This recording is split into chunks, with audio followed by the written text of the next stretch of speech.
she smiled. Her skin glistened and her long black ponytail rested like a wet rope on her back. Nothing felt better than water. She dove underwater again. She opened her eyes.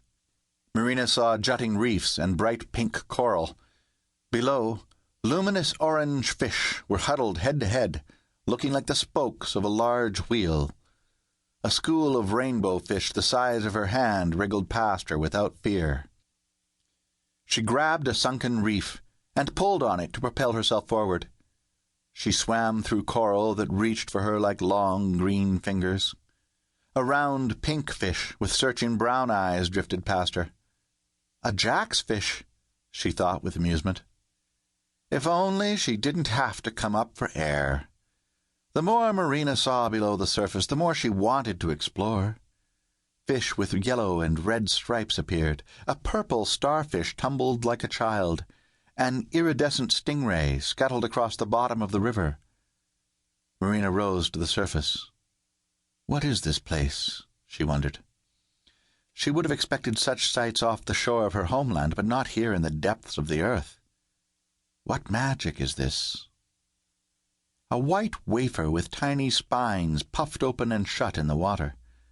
Marina guessed that she'd better not touch it. It might have been a poisonous jellyfish. She could hear Jax telling her right now, "Don't go near that thing!" He worried all the time. Her father had told her that she never worried enough. She always jumped before looking. Marina floated on her back. Although the underground light wasn't as bright here as it was back at the camp, it still revealed the towering walls of crystal. They appeared to go up forever, like a magic mountain. The glassy formation seemed to drink light from the heavens and cast rainbows at dazzling angles in the underground realm.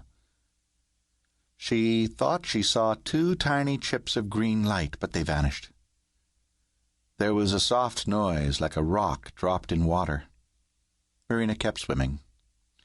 Part of her simply wanted to explore the unknown.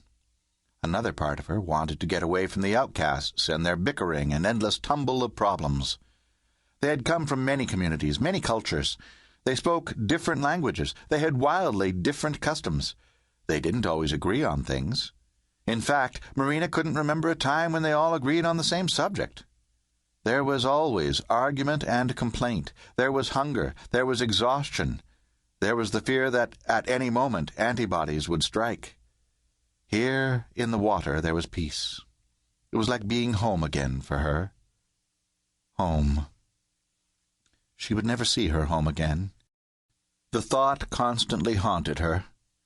Each night before falling asleep, Marina would imagine her sturdy wooden home built along the seashore in the Quay community. In her memory she saw her mother, father, and 2 older brothers, hauling goods from ship to port, sharpening harpoons and mending sails. She pictured the rock from which she dove into the sea each day.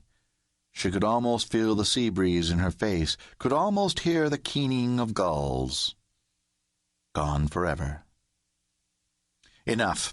She needed to concentrate on matters at hand.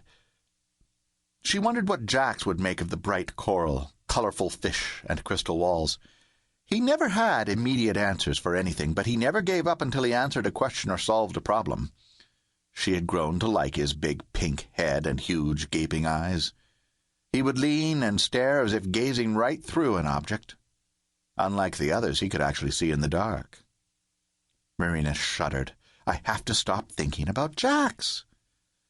Jax wasted too much of his time pining over Lanai-Seth of the Cheval community. Lanai-Seth spoke in high tones, giving her an air of mystery, like a haunting song. Unlike Marina's scratched and scarred body, Lanai-Seth had perfect purple skin and long golden hair. She had an ability to calm the children with her soothing voice, but sometimes she acted with a haughty reserve, as if she were queen and everyone else her servants. Marina wondered if she should tell Jax what she knew about Lanai-Seth and the people of her Cheval community. There was a reason why he and Lanai-Seth could never be a couple. Her ears twitched. Something was in the water just ahead of her. I'm on it, she said to herself.